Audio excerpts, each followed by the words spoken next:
When it comes to one of the leading causes of death and serious long-term disability in the world, every single second counts. So today, we're going to break down exactly what you need to know about stroke.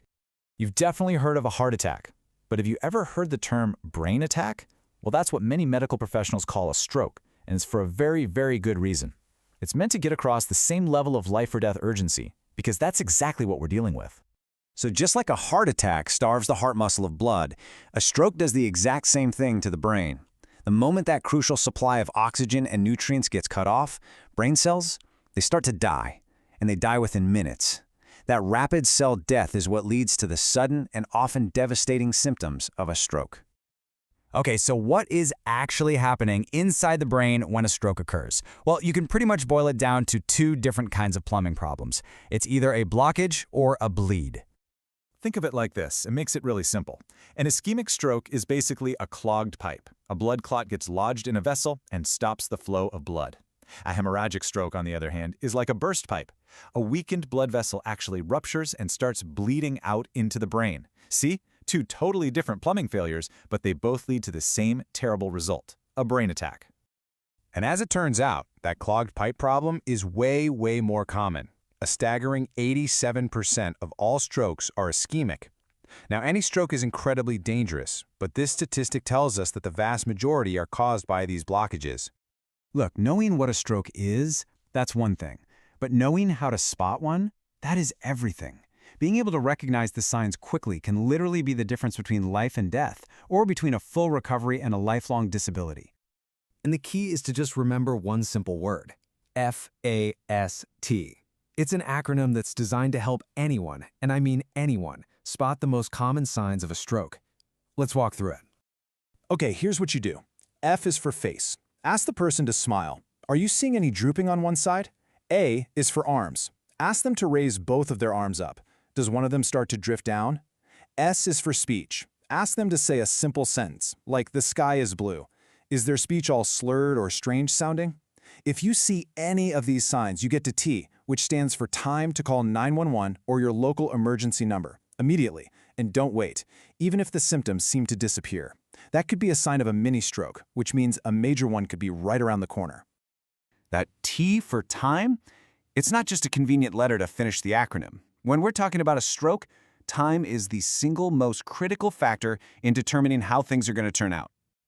You know, in every emergency room, for every paramedic, there's this simple kind of chilling mantra they all know. Time is brain. Every single second that ticks by, more and more brain tissue is lost. And that damage can be permanent. To really understand the stakes here, just look at this number: millions. We're talking about millions of brain cells dying every single minute a major stroke goes untreated. This is why acting FAST isn't just a good idea, it is an absolute command. And this timeline here shows you exactly why that speed is so critical. For those really common clogged pipe strokes, there are powerful clot-busting drugs that can literally dissolve the blockage. But here's the catch. They work best within a really narrow 3-hour window from when the symptoms first start. After that, well, the clock is running out, and the options for treatment get a lot more limited. So surviving that initial brain attack, that's the first huge victory. But then a whole new part of the journey begins, the road to recovery. And yeah, it can be long, it can be really challenging, but it's a path that is so often defined by incredible resilience and hope. Recovery is absolutely a team sport. It's never a solo mission. It takes this whole dedicated team to help rebuild a life.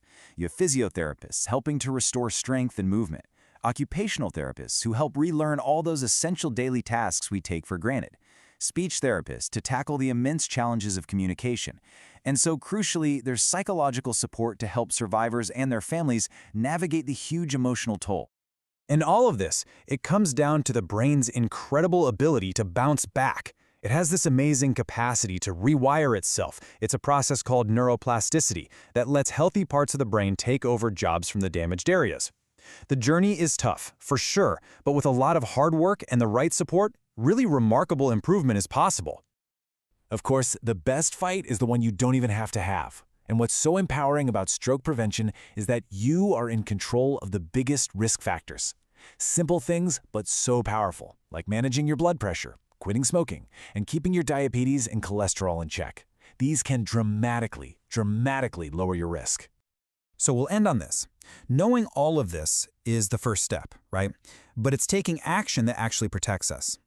So ask yourself, knowing the risks, what's one positive change you can make starting today to invest in your own brain health? Because the time to act is always now.